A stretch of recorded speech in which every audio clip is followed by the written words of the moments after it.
Godmorgen. Ja, men godmorgen for værelse 823 på Comwell i Aarhus. Det er så dårligt vejr udenfor. Det er bare god, gedin, dansk pissevejr. Prøv lige at se en gang, hvis man kan se det. Det pisser ned. Det gør det. Og vi skulle have været i den gamle by og været rundt. Ja. Det tror jeg ikke rigtig bliver til noget, desværre. Det her, det er ikke optimalt. Det er det ikke. Det regner temmelig meget. Det regner rigtig meget. Ja. Det skulle vi jo have været. Vi skulle have været i den gamle by, og jeg siger skulle have været, fordi jeg tror ikke, det bliver til noget. Jeg synes ikke, jeg overgår det. Og vi skal i Foodhallen, som ligger heroppe og sådan noget, men der er jo indendørs, så der kan vi godt komme over. Så det kan vi. Og det er jo søndag nu jo, så det var en fin lørdag. Vi var på kohagen. Ja, så det smagte dejligt. Det gjorde det. Nu skal vi ned have noget morgenmad. Se hvordan Comwells morgenmad er her på det her hotel og sådan noget. Det er ret spændende og sådan noget. Så, men det er trist med det regnvejr. Det er rigtig trist. Det er mega øv. Nå, lad os komme ned under. Det er vist ikke til at tage fejl af. Breakfast. Godt lige få sådan en juice, hvis det er. Det er godt nok dårligt vejr, det her. Og vi skal lige have morgenmad med her. Der er der bønner. Ja. Er det ikke bønner, det der? Jo, ikke det er gryde og pandekager. Ja. Hvad er der om bag ved pandekagerne? Der er kartofler. Ej, der er små kartofler. Ja. Og så er der jo det her ekstra opvaskskabene. Jeg forstår det ikke. Nej, det forstår jeg heller ikke. Det er det ikke noget. Og så er der, hvad er det så er det her? Det Er det cocktails? rødbede og ingefærshot. Ja. Det kan være, du skulle prøve. Det er hvad, jeg skal prøve snapsen med her. Ja. Så er der yoghurt. Og alt muligt andet halløj. Og godt med forskellige blandede ting og sager til den. Ja. Frugtkompot. Ja. Og mere en kompot. Ja. Nej, det er noget æblenød, tror jeg. Spændende.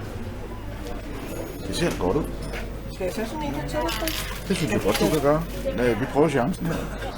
Også få en lille champagne og sådan noget. Der er mælk her. Varm mælk til de der kaffeting der. Ja. Og så er der jo juicemaskinen her. Og man kan også få noget anderledes juice her. Hyldeblomst og hvad står det her? Solbær. Spændende.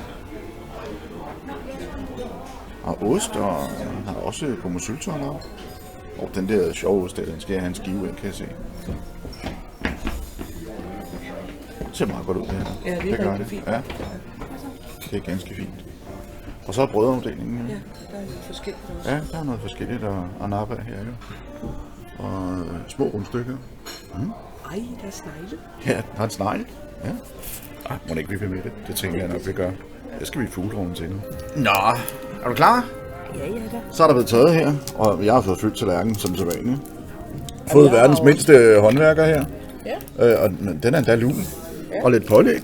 Og en shot af en eller anden art her. Med noget, hvad sagde du, ingefær og rødbeder. Og så lige et par glas juice her. De er så store, så jeg tager 2 glas. Det er godt for hjertet. Er det godt for hjertet? Ja, det kan de jo sagtens komme og sige jo. Det kan de jo. Den synes jeg næsten, vi skal starte med. Skal vi starte med den der? Ja. Så er det mig. Den ser sjov ud, den her, det gør den. Ja. Skål.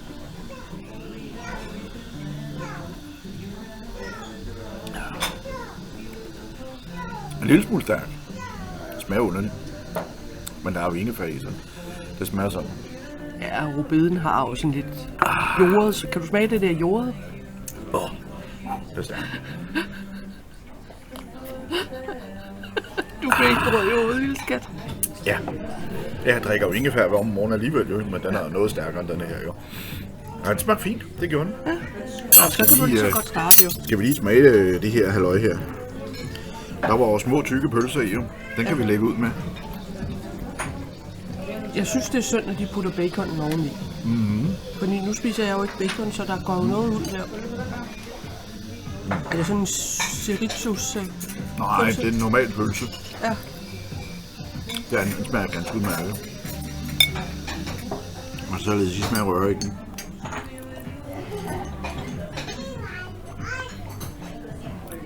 Ja. Lidt løs i det i forhold til, hvor vi Den er lidt kold i det. Ja. Og baconen er god. Ja. Det er det. Det smager meget godt. Det gør det. Og så de små kartofler her. De er jo gode, dem har jeg hugget. Ja, det smager godt. Ja. Jeg tager altså ikke en helt pølse i munden ad gangen. Oh, the hell you didn't.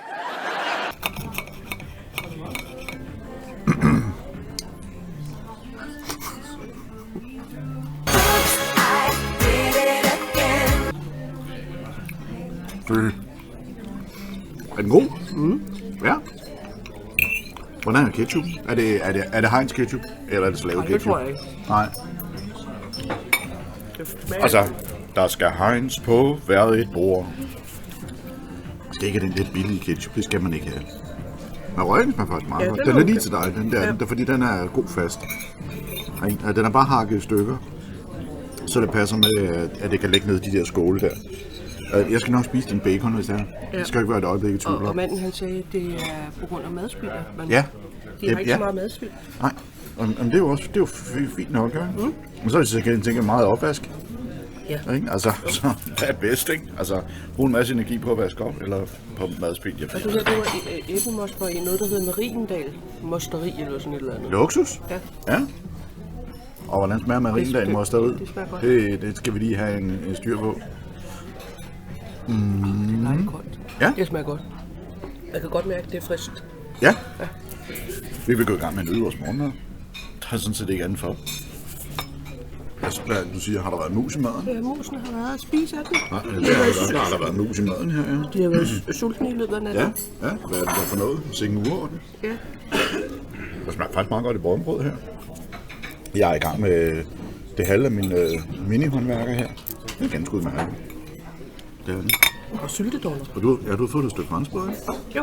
Er ikke sådan noget i stil? Jo. Ja. Det sidste, der var deroppe. Nå, hvordan er kaffe? Det er sådan noget maskinkaffe?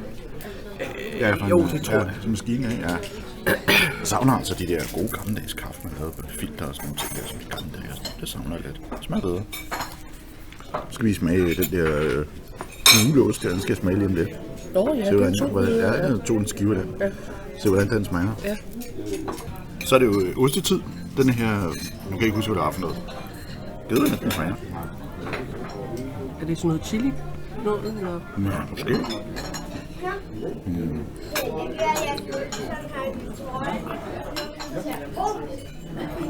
Smager ikke rigtig af noget. Nej.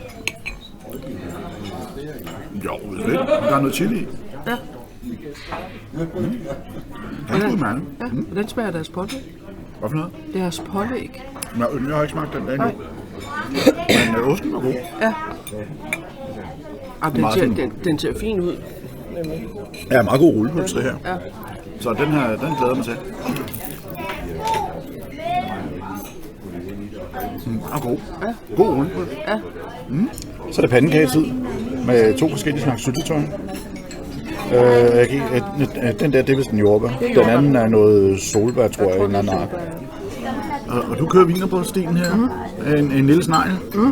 Er en skovsnegl? Hvad muligt? Det håber jeg ikke. Det håber jeg heller ikke. Og ja, lad os få smagt de her pandekager her. Normalt er jeg jo ikke lige til sådan nogle små pandekager her, men de skal da have et skud i dag. Dagens Det er anledning. lidt sådan amerikanske pandekager.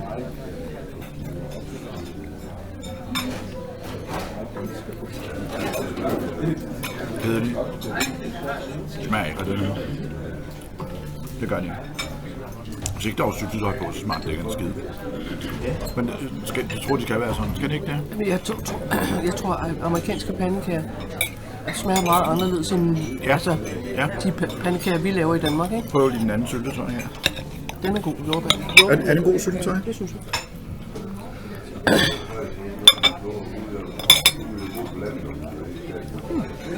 Ja. Ganske udmærket. Ja. Så brød det. Ja. Jamen, det var morgenmaden jo. Det var det, Ja. Det var faktisk en ganske udmærket. Ja, vi vælter rundt i det her elevator her, det gør vi. Det er ret sjovt. Men det er ret smart. Ja, der er jo ikke nogen, du skal jo scanne, du skal trykke etagen, så skal du scanne kortet. Og så skal du bare gå ind, for der er ikke nogen knapper og sådan noget. Ja, men jeg nåede, jeg vrøvler jo lidt her, ikke? Hey, this is not a test. This is rock and roll. Jeg lovede i går aftes at filme det her, nede ved Centralværkstedet, hvor vi blev hurtigt enige om, at det har været noget gammelt værksted for nogle DSB-togvogne. Og her der kan man jo rigtig se togskinnerne, der har været. Og så er der så værksteder på begge sider. Øjensynligvis. Ja. Og jeg må jo nok erkende jo, det er rigtig lortevejr det her. Det er... Og vi har fået ødelagt vores paraplyer, de er knækket og ja. Men ja, sådan er det jo bare jo. Ærgerligt. Nu vil Serena lige gerne over i den der boligudstyrsforretning, der ligger lige herovre. Og så må vi lige over og kigge. Og så tager vi altså chancen og prøver at gå ned i det der food hall dernede, selvom der er et stykke vej derned.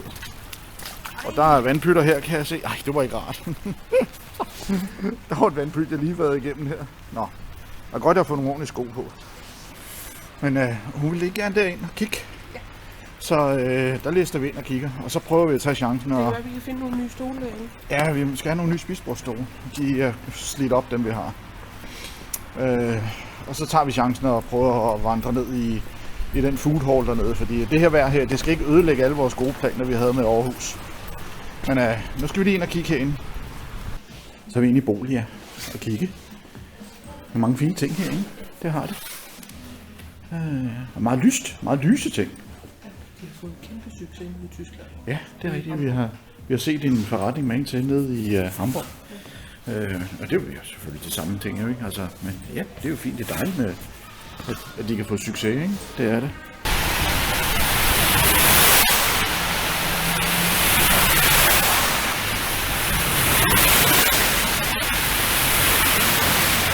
Der ligger vand. Se paraplyen. Og din er lidt pænere. Vores tyske paraply, den er gået helt i stykker. Jeg tror, at den skal smides ud, inden vi kører hjem. De kan ikke mere.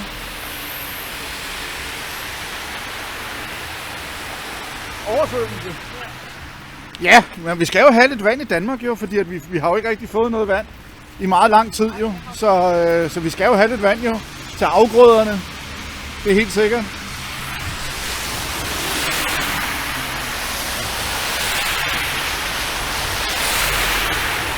Jamen, mine damer og herrer, velkommen til dagens event. Vi er nået herover. Ja. Jeg fik smidt min paraply ud. Nu må jeg tage regnen, som den er. Der er ikke så meget andet at gøre der. Det er svært. Nå, vi er kommet herover. Vi skal ind og kigge. Det skal vi. Se, hvad de har god mad derinde. Og så blev vi lidt enige om, at når vi prøver tingene, vi skal se, om vi kan prøve så meget som muligt, men så prøver vi se, om vi kan spise det sammen.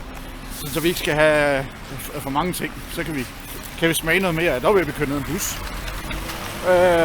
Linje 225 til Hyundai. Ej, det er det nok ikke. Det var en X-bus, 114. Men vi skal lige rundt om hjørnet her. Og så kan vi komme indenfor. Vi har været heroppe. Var det sidste år, ikke? Der var vi lige rundt og kigge. Der havde vi ikke... Var det forrige år? Der havde vi ikke kameraer med. Af en eller anden ukendt årsag. Vi var på sådan en lille familieudflugt heroppe. Men den gamle by, det bliver desværre ikke til noget i dag. Ikke nu i hvert fald. Så skal det blive bedre vejr jo, hvis vi skal derud. Man kan aldrig vide med os. Vi er jo tosset jo. 2 tosser fra Jylland. Velkommen til, mine damer og herrer. Lad os komme ind og få noget at spise. Ja, det er jo indgangen jo til street food. Og det var jo en sommer, vi har heroppe. Jamen, jeg tror faktisk, det er Selina ret. Det er 2 år siden, vi har været heroppe. Og der var sorte mennesker heroppe, fordi det var sommer. Det var 25 grader varme, og livet var godt, og det hele det spillede bare. Det pisser det ned, og det er koldt. Så er der kage. Det skal vi nok ikke have i dag. Ej, prøv lige at se her, du. Special Halloween. Det ser altså godt ud. Kaffebar. Er der nok at gå i gang med her? Det er der. Jeg kan huske det, da vi var heroppe her for et par år siden. Der var nok at gå i gang med. Der kan man godt få knækket maveskindet. Det ser godt ud. Det gør det. Altså det er pølsehorn, der vender det der. Ja. Skal have de gode bukser på? Ja. Det skal vi. Der er ikke andet for jer. De har simpelthen noget, der hedder en banditsalat og barbecue svin. Der er også lidt for den veganske tunge. Det er også godt, ja. Og så kan man også få pandekager. Det var også dejligt med Nutella i. Så er der thai-mad. Thai-mad, det er også godt. Det gør det. Og det har man jo thai-mad, det har man jo glæde af 2 gange, jo ikke? Fordi som de siger i reklame i fjernsynet, det sviger på vejen ind, det sviger på vejen ud. Så er lidt italiensk mad her. En lasagne til 90 kroner. Og det skal også være stor og god, ikke? Så kommer vi over til noget, som Serena hun har udgået ønske for rigtig længe. Vi skal smage det der ramme suppe med kød i og nudler og ting og sager og sådan noget. Æg og det hele. Det skal du simpelthen have. Ja, det skal du have. Ja, det skal du have. Hun har snakket om det i 100 år en aften. Det skal hun, så nu skal hun have det. Og de er jo her alle sammen, jo, så du kan se, hvad det er, du skal have. Jo. Og du kan simpelthen også få mad fra Nepal. Altså, der er noget for enhver gane her, det er der. Så der er ikke noget McDonald's mad herinde, heldigvis. Der. Ja, fish and chips, jo. Selvfølgelig da. Hvorfor ikke? Fish and chips, det er godt. Det smager rigtig. Hvis det er lavet rigtigt, så er det rigtig godt. Og så er der jo Afro Caribbean Grill. Det lyder lækkert, det gør. Nej, prøv lige at se en gang her. Det ser godt ud. Ja, så er der mormors køkken her. Tarteletter, mørbergrød og boller i kaj. Værsgo, mine damer og herrer. Så kan det ikke gå helt galt. Det er jo slet ikke til at finde ud af, hvad vi skal spise heroppe. Det er det ikke. Jeg aner ikke, hvad vi skal spise. Ja, altså, måske noget med næste 3 dage. Så er der kebab. Og det er jeg også stor fan af. Jeg elsker kebab. Det er indisk mad, er der også. Det hele, der er alle nationaliteter. Ej, så er der mexicansk mad. Jeg elsker mexicansk mad, jo. Det gør jeg jo. Wok og sushi. Griseriet. Og koreansk mad. Det er slet ikke til at vide, hvad vi skal starte med her. Det er det ikke. Jeg er helt forvirret. Jeg er helt rundt på gulvet. Skal vi lige... Vi skal næsten have 3 dage heroppe. Vi skal lige finde ud af, hvad vi skal have. Ja, vi skal lige suge det ind, ikke? Ja. Vi er tilbage, hvor vi kom fra, ikke? Der er vi. Jo, vi kom ind lige her, ja. Det gør vi. Nå, nu skal vi finde ud af, hvad der skal ske. Det skal vi finde ud af nu. Så er vi kommet over til Ande-himlen, jo. Og det har vi fået anbefalet af vores svigersøn. Han har været heroppe og spise, jo.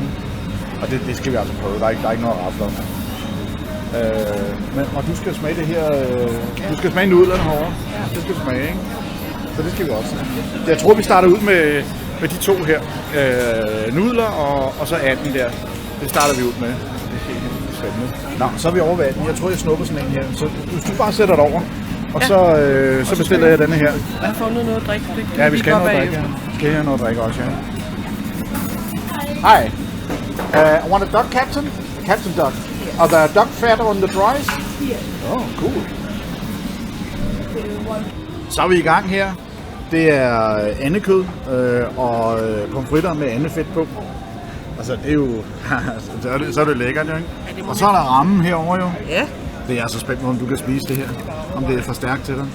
Jo, men man kan jo få de forskellige... Jamen, sagde du, at det ikke skulle være stærkt der? Eller sagde du ekstra spicy? Nej, det sagde jeg ikke. Jo, nemlig ikke. Det har du snakket om længe, det der. Det er ikke spicy. Nej, er det ikke spicy? Den ser godt ud. Den er noget en bowl. Ja, det koster også, ikke? Den her, den kostede 85, ikke? Nej, 80. 80 kostede. Den kostede 80. Og den koster også 80, ikke? Ja. Så det er sådan også det. med alt. Ja. Altså det er jo, der er jo ikke så meget det. Vi skal smage tingene i dag. Ja, det skal vi. vi. Food hall, så skal tingene smages. Oj.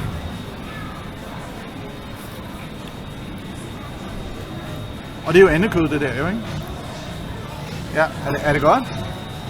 Er det en Mark Wiens værdig?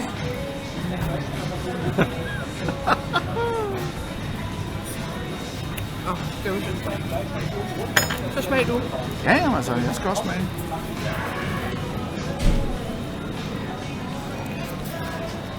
Der var jo rødkål. Det hælder det her.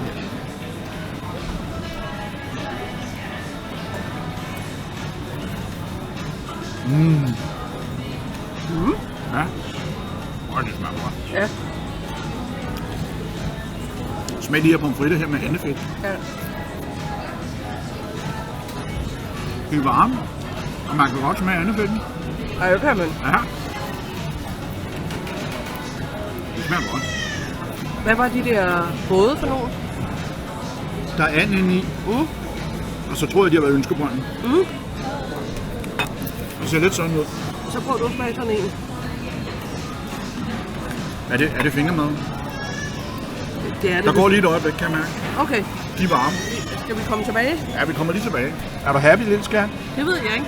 Ja, men du ser da ud som om, du nyder det. Det gør du da. Det er i hvert fald varmt. Ja, det er jo også en form for suppe, jo, ikke? Jo. Ja. Ramen. Skal vi lige have smagt det her?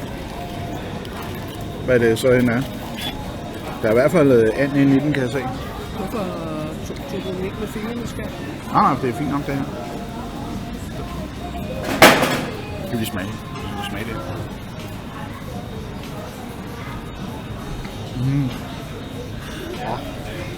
Det smager godt. Det smager som en form af kartoffelmos også. Ja, jeg tror, det er sådan nogle kartoffelkroketter Med and i. Ja. Det er ligesom det, vi fik inde på feed. Nå ja, ja. Spændende. Så er det ikke tid.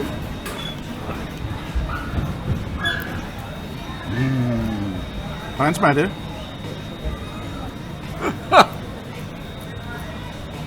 Ej, prøv det. Det er godt nok specielt. Jeg vil dele lige ægget over her.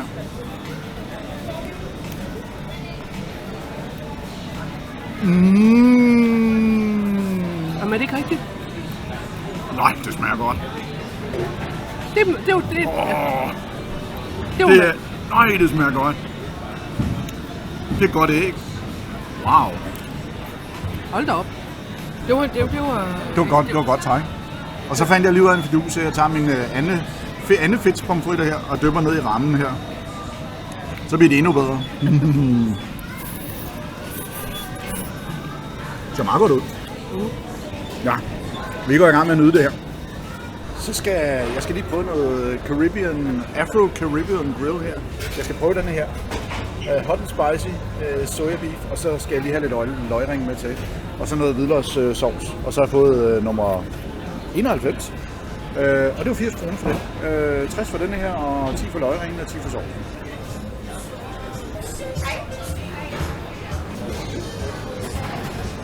Så har du fået en tartelet. Den kostede 30 kroner, kan jeg se. Ja. Ja, den ser også fint ud. Den ligner det, du laver derhjemme. Det gør det.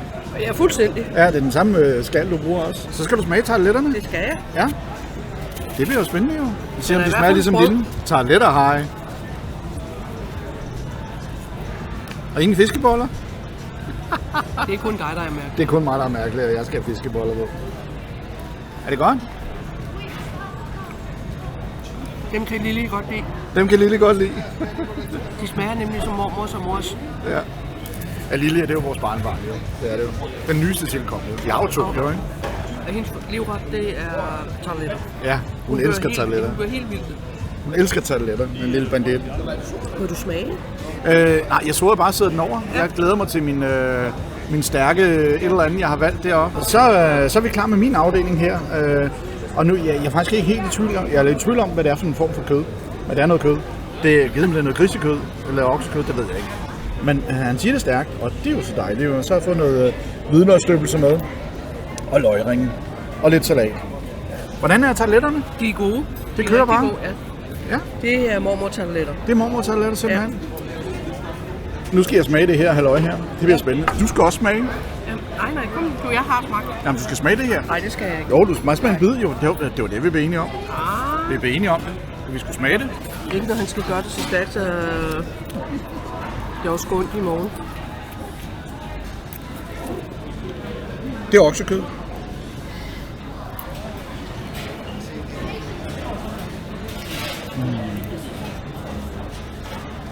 En smule svejt.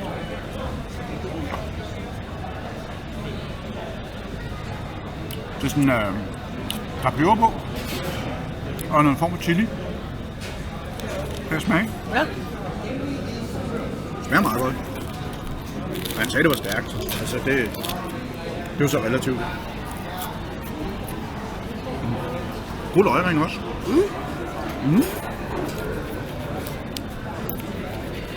Det ser lidt gummiagtigt ud. Ja, det er lidt småsejt. Det smager den her hvidløgsdressing her.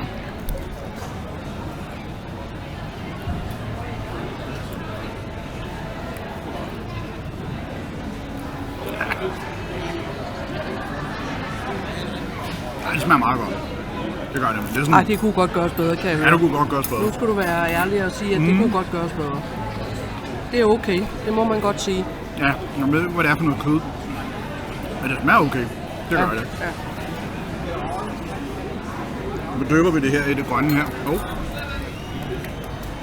Dejligt. Det er meget godt. Så har vi fået samlet os lidt med mad, jo. Du har fået Lasagne. Simpelthen lasagne. Der var også en italiensk båd her jo. Ja, det var der, ja. Og det så godt ud jo. det Det gjorde gjorde det. Og hvad, den kostede 90 kroner, ikke? Jo, 90. Ja. Men det er også et fint måltid. Lige før jeg tror, det er vores dyreste mad nogensinde, vi har spist, ikke? Altså, hånd på hjertet, vi har jo selvfølgelig ikke spist op, jo, ikke? Så vi skal jo prøve nogle forskellige ting, så vi kan jo ikke spise op, jo. Sådan er det jo bare. Nu er vi her. Og jeg har fået scoret mig sådan en burrito her med chipotle kylling i. Så jeg er spændt på det. Chipotle, det er jo en chili, jo, ikke? Så jeg er lidt spændt på. Det er ikke stærkt. Men jeg tror, du starter først, fordi mit det er varmest. Ja, det er, min, den er ved at være der. Den er klar nu. Se en gang her.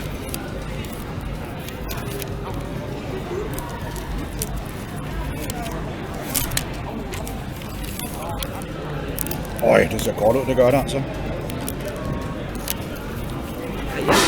Jeg tror altså ikke, jeg kan spise mere efter det her. Nej. Nej, skal vi smage på det? Ja, det synes jeg.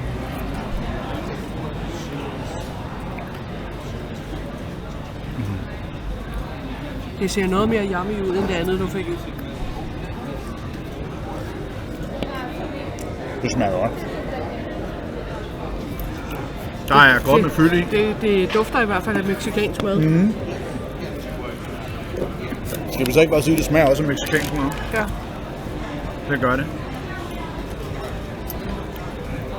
Ja, den er spicy, den her. Er den det? Ja, det vil jeg sige. Ja. Den er spicy. Så kan vi slutte af med sådan en lollipop derovre. Sådan en stang her. Hvad hedder det? En ispind. En ispind, det var det, den hed? Det smager godt. Det er godt. Det ser også godt ud. Viva Mexico! Nå, så er din tur. Lasagne. Den er varm. Ja. Ja, den dufter. Eller damper hedder det. Mm.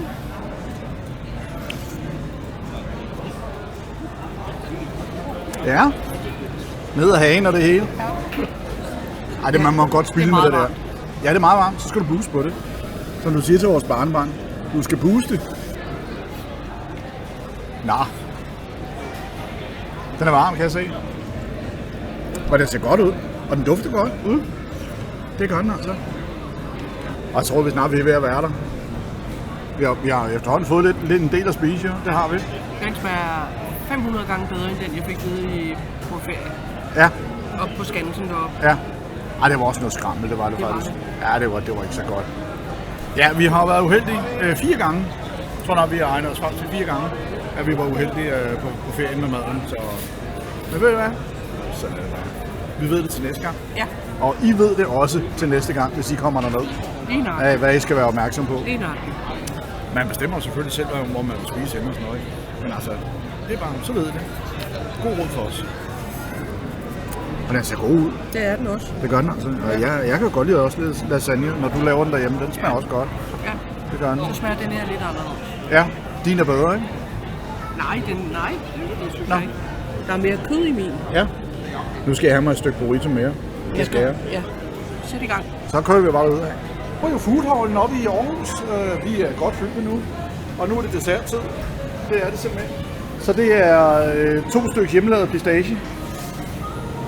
De ser ret gode ud. Dem vil vi glæde os til. Og så vil jeg bare lige stå til hotellet og hente vores bil og køre sydpå. Jeg havde håbet på, at det var... Jeg havde håbet på, at det var holdt op med at regne. Sådan så at vi kunne måske have været snedet os ud i den gamle by, men det pisser stadigvæk ned. Så der er ikke nok at gøre ved det. Det bliver ikke i dag med den gamle by. Nu skal vi have hjemmelavet is her ved pistache. Hvordan smager den? Er den god? Ja, det er. Der er lidt chokolade.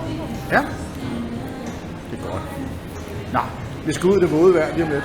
Jamen, så er vi klar til afgang op fra Comwell op i Aarhus med vores grønne lyn her. Green Mamba. Men det har været smart, at vi har kunne lade her. Ja, der var jo en lader her. Så, Faktisk. ja, der er der. Der er mange lader her. Så vi har holdt og pattet strøm heroppe her. Og der kører også en derovre. Fin grå en. Meget fed farve til den. Det er det. Så nu vil vi køre hjem af mod det sønderjyske.